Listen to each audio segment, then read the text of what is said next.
Good day and welcome to the JSW Energy Limited Q2 FY22 earnings conference call, hosted by DAM Capital Advisors Limited. As a reminder, all participant lines will be in the listen-only mode, and there will be an opportunity for you to ask questions after the presentation concludes. Should you need assistance during the conference call, please signal an operator by pressing star, then zero on your touchtone phone. Please note that this conference is being recorded. I now hand the conference over to Mr. Mohit Kumar from DAM Capital Advisors Limited. Thank you, and over to you, sir. Thank you, Faizan. On behalf of DAM Capital, I welcome you all to the Q2 FY22 earnings call of JSW Energy. From the management, we have Mr. Prashant Jain, Joint Managing Director and CEO, Mr. Pritesh Vinay, Chief Financial Officer, and Mr. Ashwin Bajaj, Group Head, Investor Relations. We'll start with brief opening remarks followed by Q&A. I would now hand over the call to Ashwin. Over to you, sir. Yeah, thank you, Mohit, and thanks for hosting the call today. Good evening, everyone. This is Ashwin Bajaj, and it's my pleasure to welcome you to our Q2 FY22 call. As Mohit introduced, we have Prashant Jain and Pritesh Vinay on the call. So I'll hand it over to Prashant for his opening remarks, and then we'll take questions. Over to you. Thank you, Ashwin. So power demand in the quarter two was up by 9.9%, and similarly we saw in quarter one power demand up was at 16.4%. In the entire H1 we saw 13% power demand growth. First time we saw peak power demand touching 200 gigawatt in the month of July. In the first 27 days in October this year, power demand is up by 3.3%, which is year on year. But if you look at FY19, it is 14.4% up. So we are seeing a robust trend in the power demand. And that is also reflected in the day-ahead market in the merchant. During the quarter, the merchant volume was up by 22% for the country at 6,000 million units. For JSW Energy, also the overall net generation increased by 2% during the quarter. Total thermal generation was also up by 4%. Whereas the hydro generation was down by 1%.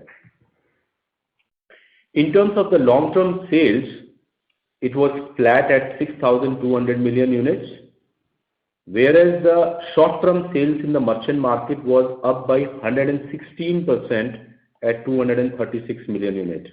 The similar trend was continuing in the month of October also. The first 25 days, we were the largest seller of the power in the entire merchant market.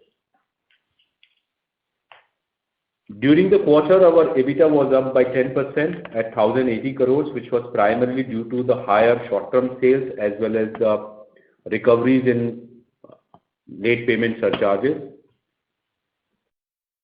Our profit after tax was at 339 crore, but if it is adjusted, PAT is 414 crore. But the PBT saw the robust growth of 24% at 604 crores. Our receivables saw the downward trajectory. Year on year 19% down and quarter on quarter 7% down. Our net debt was also lower by 1% during the quarter at 6,500 crore with a weighted average interest cost of 8.04%. Now, as far as the growth of the company is concerned, all the renewable projects are moving on track for 2.5 gigawatt. We have completed more than 50% tunneling for 10 kilometers in our Kutihar project ahead of the schedule. The pace at which this project is being built, if everything comes true, it will be the fastest ever project built in the country for any hydropower plant. With respect to the solar and wind plants, we have already ordered all the equipments and construction work is going on for our 225 megawatt solar power plant. We have already started receiving solar panels and they are being installed at this point of time. And the commissioning of the project will start from the Q4 of this financial year. For our green hydrogen project, the scoping work has already started in terms of the technology selection, working with OEMs, with also the partners who will be sourcing hydrogen for steel production or consumption of ammonia per se. And we believe that with this, once this scoping exercise is complete, we will be ready with the pilot project sooner than later.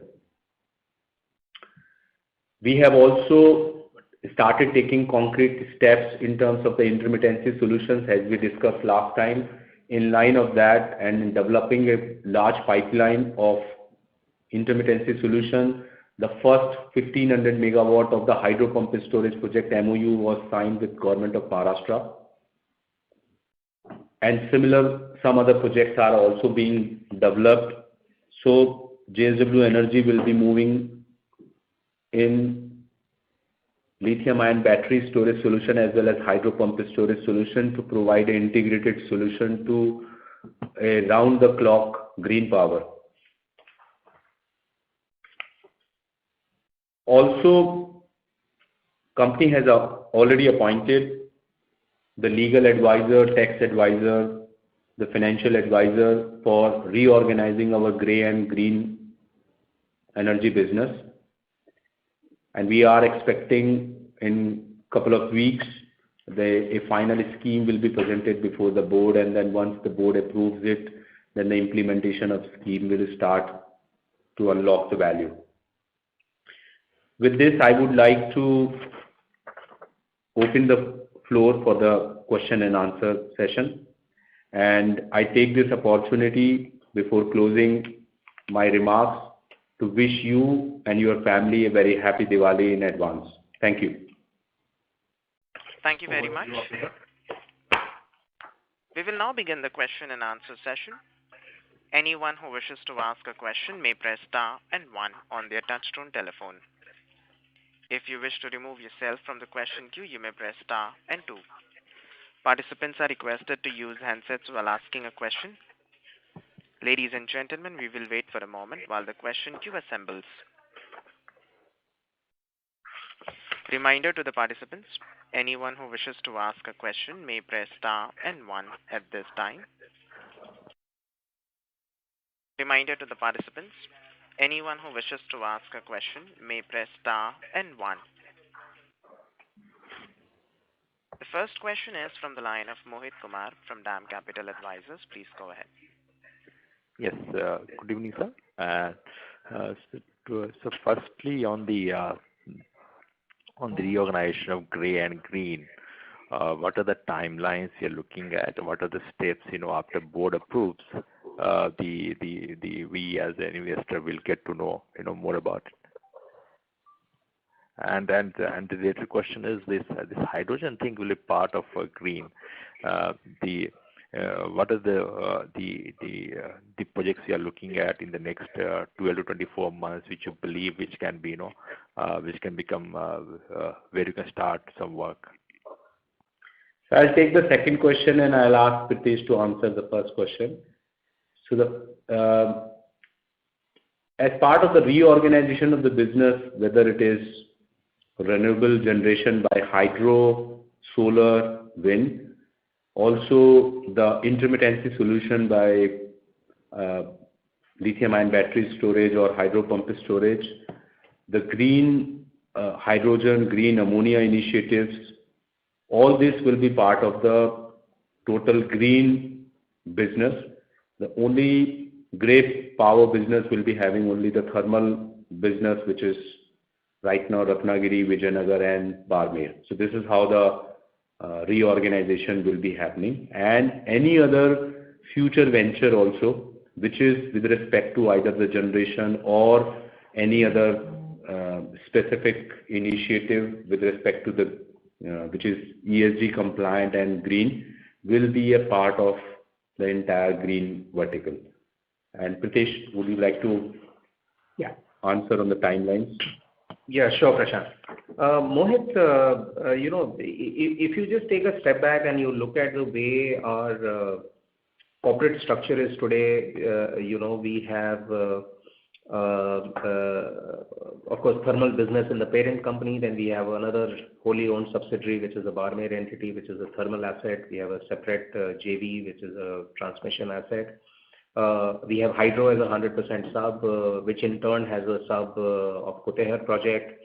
And then we have currently this entity called JSW Future Energy, which was earlier called JSW Solar Energy, which is basically the vehicle for all our wind and solar initiatives so far, into this. So last time when we had shared that the whole purpose of reorganization was to have one vehicle within, just one step below JSW Energy, which will house all the green initiatives. And as Prashant rightly clarified, that not only from the generation point of view, but all the new energy initiatives, both on storage as well as hydrogen point of view. So, I would not be able to preempt and answer specifically what you have asked, but typically, as is the norm with these kind of things, the idea is to see that what is going to be the most efficient way from, income tax, stamp duty, Companies Act, other regulatory approvals, etc. point of view in order to do it in the most efficient manner. And typically there will be elements which will involve a scheme of arrangement through an NCLT process, etc. So I can give a very generic response, but as Prashant was saying that, the advisors have already presented options which the board has kind of taken cognizance of, and hopefully in the course of in due course we should be able to going back to the board with a full proposal after making sure that all the I's are dotted and T's are crossed, post which we will be making due disclosures to the stock exchanges. So one clarification: have you signed the PPA for the Kutehr project with Haryana? That is still under finalization, Mohit. We hope to get to that line, the crossing line, hopefully sooner rather than later. It's a procedural matter, not a principal issue. Understood, sir. And so one more question on the as far as the merchant capacity is concerned. Our merchant capacity, do you expect that capacity reduce with the new steel plant, up and running from JSW Steel? So right now our 13% of the total capacity is open, and we are happy to have 13% open capacity as we are speaking. So, but yes, we as a long-term strategy, as and when we find out the opportunities to tie it up, we will be certainly doing it. Understood. Thank you and all the best. Thank you. Thank you. Participants, to ask a question, you may press star and 1. The next question is from the line of Apurva Bahadur from Investec. Please go ahead. Yeah, hi sir. Thank you so much for the opportunity. So you said that post the separation of grey and green businesses, all the ESG compliant businesses will remain in green. Now, should I read this that this sort of also will enable us to foray into grey businesses if need presents itself, particularly say for example the Barmer expansion, which was sort of a pending issue? As of now, our stated strategy is that we are concentrating only on the renewable power business, and that's what we would like to hold on. But if at some point of time, if two companies are separated and an umbilical cord is disconnected, then I will not be in a position to comment about that at that point of time. Sure, sir. Makes sense. So secondly, on this, basically government allowing this private coal mine for some sale of coal to third parties. Does that help us in Barmer in any way, or no sale possible from there? Yeah, it makes sense and it helps.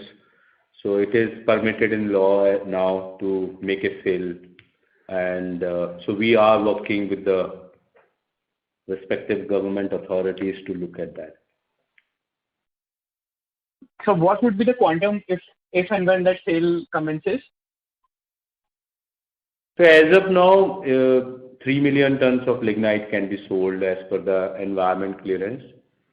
So that's the opportunity, but it is subjected to the various approvals if the government of Rajasthan agrees. Okay. So just one last question from my side, and that is on the battery storage part. Do we see any opportunities crystallizing as of now, or are we participating in any of the government tenders? So I see a large opportunity which will crystallize in time to come.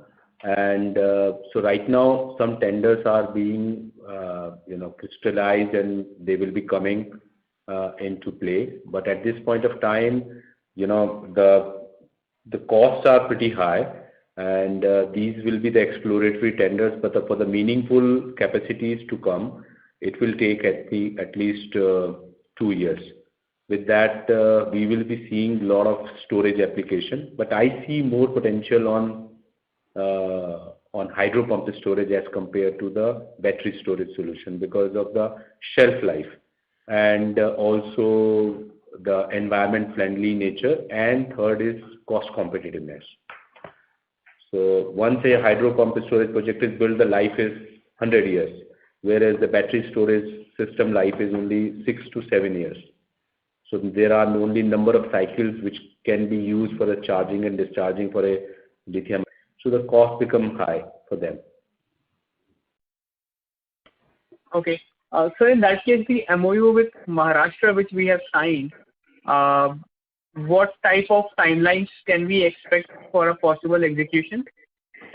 So these are the projects which will be built for the grid. Like there will be very sticky projects which will be coming. This project is not for government of Maharashtra. We have signed a MOU for allocation of project. Now we are taking environment clearances and various land acquisition which is have been started. So over a period of time, these kind of projects will be seeing the light of the day. Because once the large capacity of the renewable capacity is coming up, then intermittency solution needs to be solved. Makes sense. And capital cost would be similar to normal hydro project? No. Lower? Maybe 20 to 25% of that. Oh, that's great. Okay. Thank you so much, sir. Thank you. Reminder to the participants, anyone who wishes to ask a question may press star and 1. The next question is from the line of Sumit Kishore from Axis Capital. Please go ahead. Good evening. Thanks for the opportunity.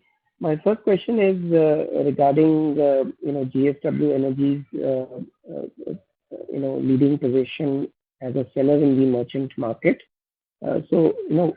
What proportion of your power is getting sold on the exchanges, and what is in bilateral contracts?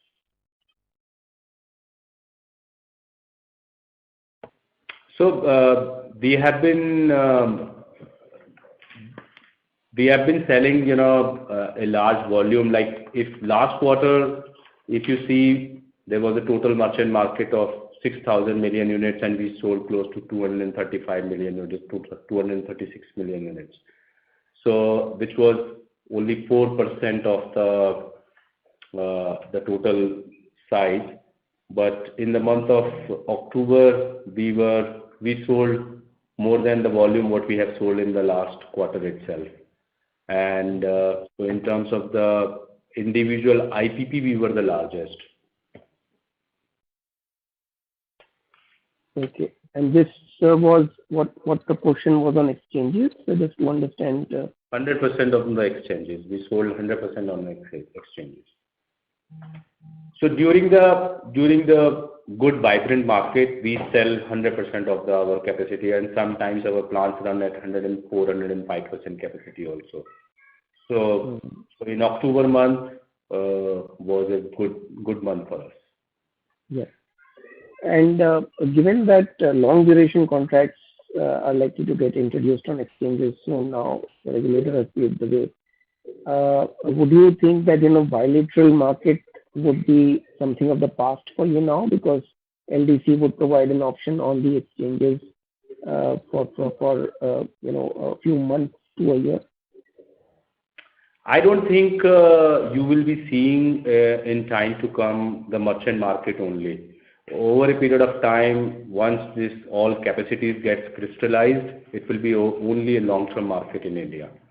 So I absolutely differ from some of the theories which are being floated around, that the PPAs will be over permanently and then it will be only a merchant market. I think this all has happened because of certain overcapacity which came up without any PPAs during 2005 to 2008 time frame, where people conceptualized the projects based on the merchant market, and a lot of funding happened for those projects, and people came up with those projects.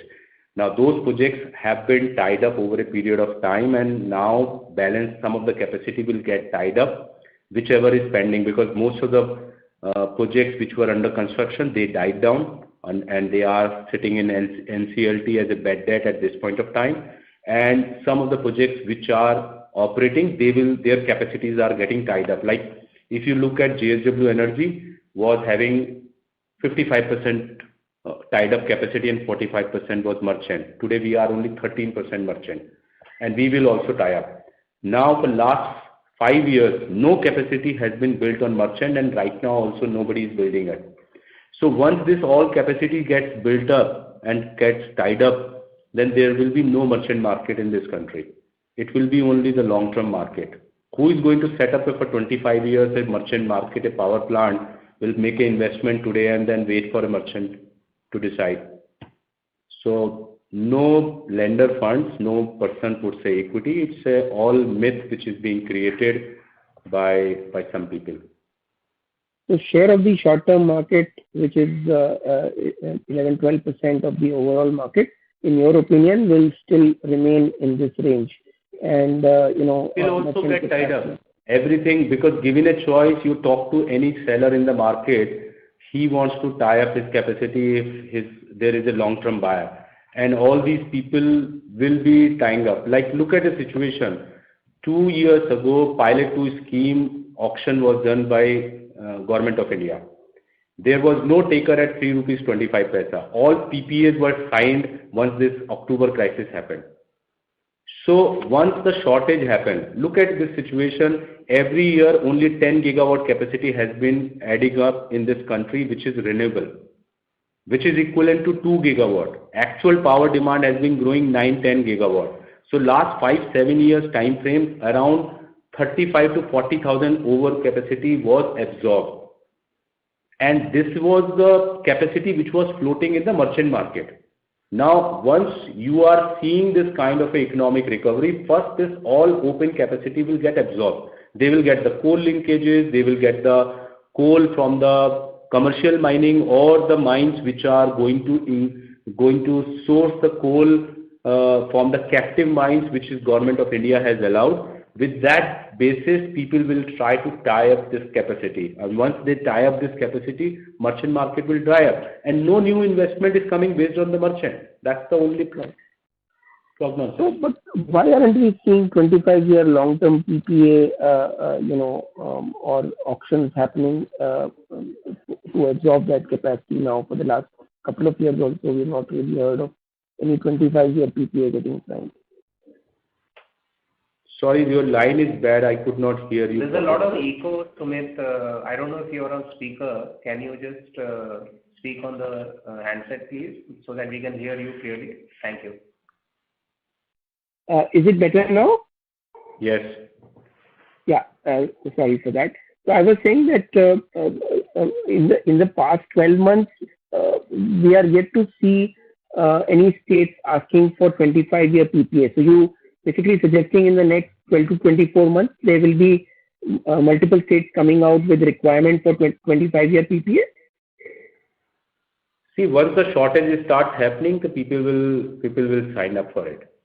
And I believe the we have just seen the tip of the iceberg what happened in the month of October, because there was no investment has taken place in the power sector. Right. It's not about the coal shortage which we have seen. It's about the load which has come upon the thermal power plant. Look at, we have 100 gigawatt of the renewable capacity which is operating at 19% CUF as a nationwide, which means you are talking about 19 gigawatt of actual supply which is being done by renewable power. 45 gigawatt of the hydro power plant which is running at 49-50% PLF, which gives you another 21-22 gigawatt. Effectively, out of 225 gigawatt of the thermal power plant, approximately 45 gigawatt is out of function because of gas non-availability, as well as the thermal power plants which are with the state government not having enough coal. So from where the 200 gigawatt of the peak power demand will be met.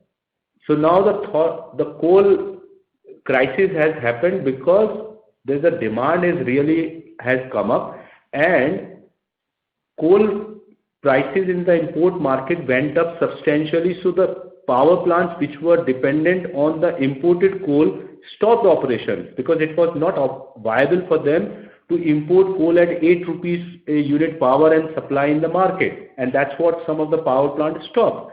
Once they stopped, one side the generation was going down, another side the domestic coal requirement was going up.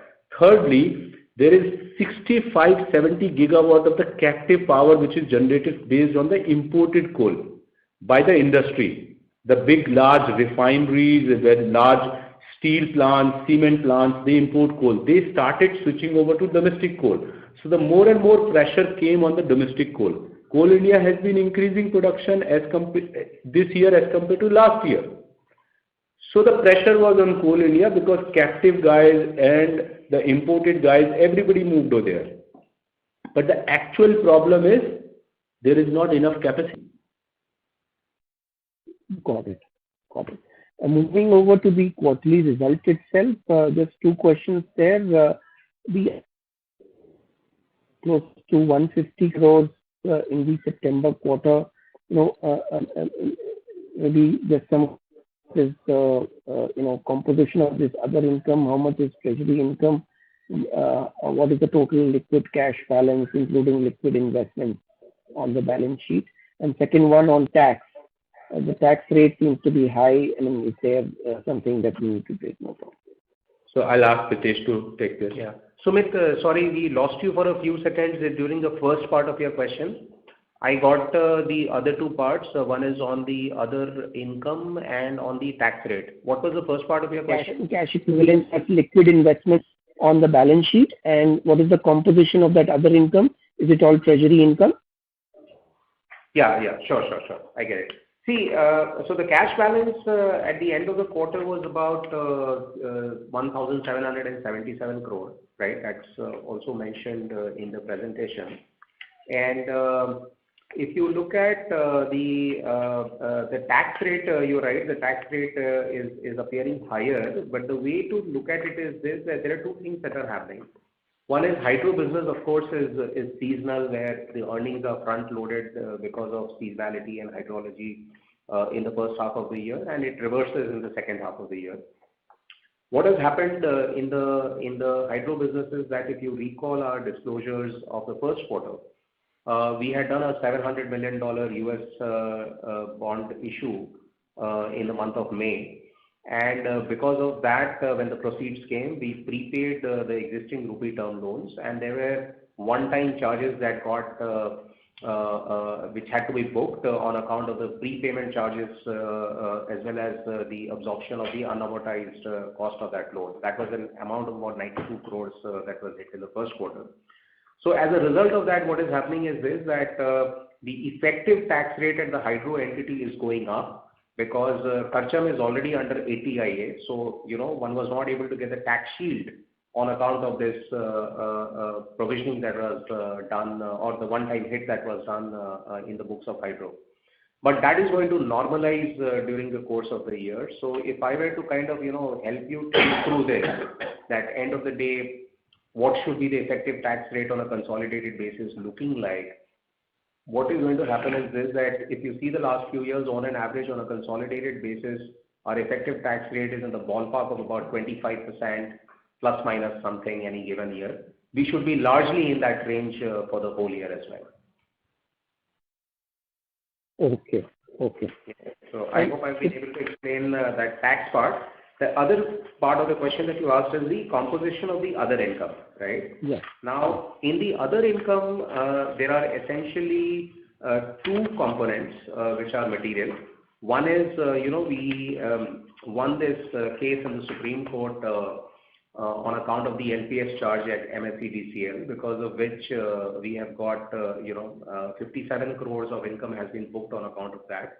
This is basically an old case which was around, the rate at which the LPS needs to be paid, where there was a difference of view between MSEDCL versus, what the PPA held. We had already won it in APTEL, but the MSEDCL had gone in appeal against Supreme Court, and Supreme Court has adjudicated upon that. So that is one. The second component is there was a higher dividend income this time from JSW Steel because of the shares that we own in JSW Steel. So of the roughly 89 crores is explained in the other income on account of this. These are the two large items. Yeah. Okay. So largely the other income of 150 crores is explained by these two items. Largely, correct. Because when you're talking 150, I'm assuming you're talking the half year, right? No, September quarter is 1499. Correct. You're right. Yeah. For the quarter. Yeah. That's right. Thank you so much. Thanks for answering my question. Yeah. Thank you. Reminder to the participants, anyone who wishes to ask a question may press star and 1. The next question is from the line of Subhadip Mitra from JM Financial. Please go ahead. Good evening, and thank you for the opportunity.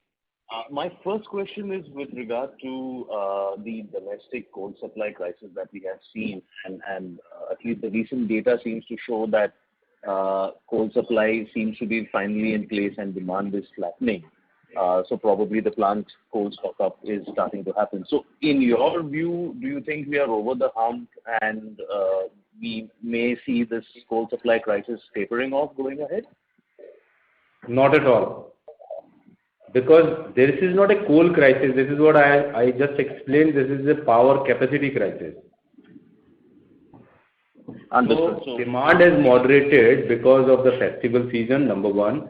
Number two, there is a lot of imported based power plants which started because of some of the states agreed to buy the power at a higher tariff from those power plants. So they started with the higher fuel cost. They started then increasing the supply. And that's the primary reason. These two are the primary reason because of which you have seen the moderation. As soon as the demand starts again picking up, you need more and more capacity. See, right now also, like this year also, you are seeing what kind of a capacity. You will be ending up seeing 10 gigawatt of the renewable capacity, effectively 2.5 gigawatt. Power demand is up by 10,000 megawatt. So from where every year power demand is growing, from where the capacity will come up. Point accepted. I think it's not about coal. It's more of a demand issue than a coal issue. That's your point. Right? It's not the coal issue. It's the capacity issue. Fair point. Secondly, with regard to the international coal price trajectory, any sense of whether you see that flattening out going ahead? Yeah. So the thermal coal prices have already started coming down. On 15th of October, the API 4 index was $280. Today it is $140. So it has just become 50% in last 14 days. And so the thermal coal prices are coming down. Okay. Another point being, we've seen a power crisis in China as well, and from what we read, at least in the international media, is that will also have a cascading effect in terms of module supplies and module production as well as costs. So just wanted to get your sense on how do you see the module pricing and supply panning out? So it's very tough call for me to tell you that what will be the trajectory, and but what has happened is that in last 6 months, 7 months, the module prices have gone up from 18 cents to 29 cents as we are speaking, and that's where we have been always very concerned about the kind of a predatory competitive bidding what some of the people have been resorting and making the bids at 2 rupees, 40 paisa in order to just make the book, and which are not at all sustainable. And that's precisely the point, that the bid happens but the people don't execute the project, and that's where the shortage is coming all about. So eventually what Government of India has been initiated to build a large capacity in the country, and then under the new PLI scheme, close to 10 gigawatt of the new polysilicon to the module capacity will be built up. So I believe that that 10 gigawatt of capacity will be up and running in next 24 to 36 months of time. And post that we will see a lot of stabilization, because India can produce at a pit head very low cost thermal power, and that with that power the low cost polysilicon can be produced, and then we will be out of this problem. So I believe that this 10 gigawatt capacity will go up to 30-40 gigawatt, and then that's what the capacity we need. And some of the large players themselves are individually contemplating 10 gigawatt each. So with this first PLI scheme, I believe that the path has been chosen, and in next 3-4 years we will have large capacities in the country, and till that time we will have to bear with the this price variation, which will be overcome in due course. Thank you. This was really helpful. Lastly, as you were mentioning, earlier, that the current crisis on the, let's say, power supply side and the way merchant prices have been going up should induce DISCOMs to start coming back to the medium-term or long-term PPA market. In your discussions with, various DISCOMs, do you see any move by the DISCOMs in planning their medium-term or long-term power? So I feel that the PPAs will start happening for whatever residual capacity is there, but no new incremental capacity will be coming from thermal side. So all incremental capacity will be coming only from the renewable side, and so that is completely PPA tied up, and no new project is being built without PPA. So even the funding doesn't happen. So only the existing open capacity is there, which will be certainly tied up in next couple of years time frame. Understood. Thank you for answering my question. Very helpful. Thank you. The next question is from the line of Anuj Upadhyay from HDFC Securities. Please go ahead. Yeah, thanks for the opportunity, sir. And sorry if you have already answered this question. I joined in a bit late. So just want to know, did we participated in the recent price hike in the spot market, the rally which we saw in the starting from the last week of September and in the mid of October, and benefited from this? And how things are actually panning out now? Do we have, I mean, the international coal prices are still viable to be imported and sold in the current market on this front? And secondly would be, can you please elaborate a bit on the MOU which we have signed with the Maharashtra for 5 gigawatt wind and 1.5 gigawatt of hydro pumped storage? So we were having good coal inventory at a very low cost, so, and we could take the advantage of this good environment in September and October. And right now the demand is subdued, but post festival I believe the demand once again is going to go up. and imported fuel-based power plant are the best place to capitalize on the merchant market, because that's where the minimum supply side constraints are there. And as the imported fuel price moderate, it is further helpful for the company like JSW Energy. With regards to the MOU, what we have signed, that as we have been explaining, that we have been securing the resources, which is particular locations where we would like to build the projects in due course of time, because in India the most difficult part is to acquire the land and get the right of way and connectivity, and that's what we have been building. And so we have been doing this in various states, Rajasthan, Tamil Nadu, Karnataka, and now we have done the similar kind of a thing in Maharashtra also. And pump storage project is the allocation of a particular site which we have identified, and where we will be building 1500 megawatt of hydro pump storage. So right now we have started working on environment clearance and land acquisition per se, and then over a period of time we will build this project, and which will be supplied to SECI for the grid intermittency problems. Like right now you are seeing that new RFQ has been floated for storage solution, which is 4,000 megawatt hour. So like that, there will be the grid-based solutions which will be coming, and where grid will be supplying power in certain off-peak time and taking power in the peak time. So that's how the grid will get stabilized from the, and then round-the-clock solutions will be coming. Because the grid-based solutions are economically viable, individual project solution is not economically viable. So that's how we are building these kind of projects. No, got it, sir. Any view on the timeline for the execution or on the tariff side for these two things? Yeah, it will take time. You will see that as and when the bids come, we will be able to participate. Because, you know, once you have the resources, you can turn around very quickly. So execution doesn't take time. The real time takes place in getting the resource, getting the land, getting the connectivity, getting the clearances. That takes more time.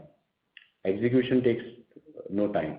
And bids keep on coming. So first is, we don't want to first win the bid and then start looking for the assets and connectivity and land acquisition, and then we don't build the project, which is the difference between the most of the companies and us. We started building the projects immediately after we secured the bid, and now it is going into the commissioning. So the turnaround time is few months. Got it. Thanks, sir. That's answer my question. Thank you. We'll take the last question from the line of Sandeep from Edelweiss. Please go ahead. Yeah, hi sir, this is Swanan. Thanks for the opportunity. Two set of questions. First, so I believe that about our 600 megawatt of merchant capacity, we have kept it open intentionally to take the advantage of merchant prices. So, I mean, you know, the merchant prices have been volatile, but what according to you is the likely trajectory over here for the next, say, 6 months to 1 year? Is it going to be somewhere between 3 rupees to 6 rupees? How do you see that? That's the first question. I'm not sure I will be able to answer you that what will be the prices, but I can say that, power shortage is going to stay here for a couple of quarters, and prices will be ultimately a function of demand and supply, and I see that not enough investment has taken place in power sector in last couple of years, and because of this, we will be seeing the power shortage in time to come, and that will directly reflect into the merchant prices. And then that will ultimately lead to the re-signing of the PPAs. That is what the interpretation is, right? That may happen. That I'm sure that when did you last time see that in spite of having a PPA at X price, DISCOM agreed to buy at a much higher price from the company with whom they have PPA, and given a special approval. It has happened.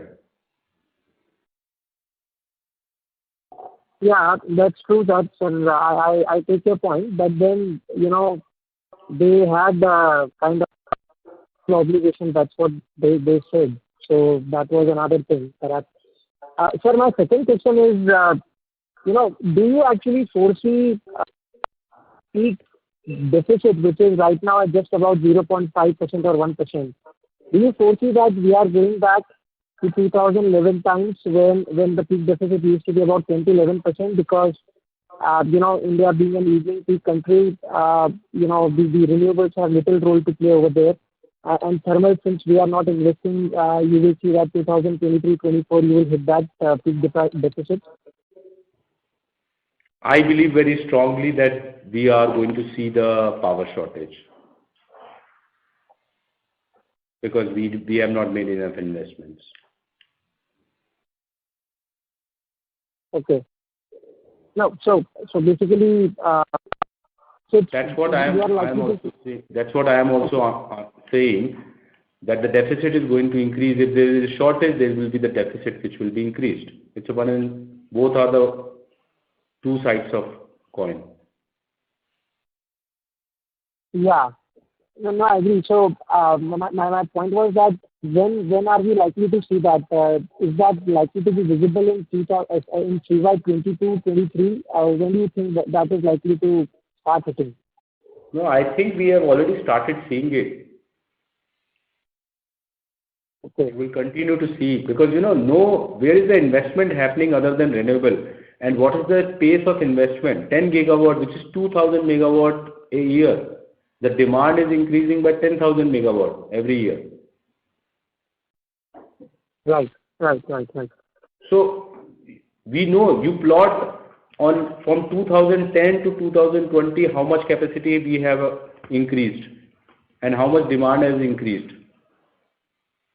So not in the installed capacity, we have to see the generation capability.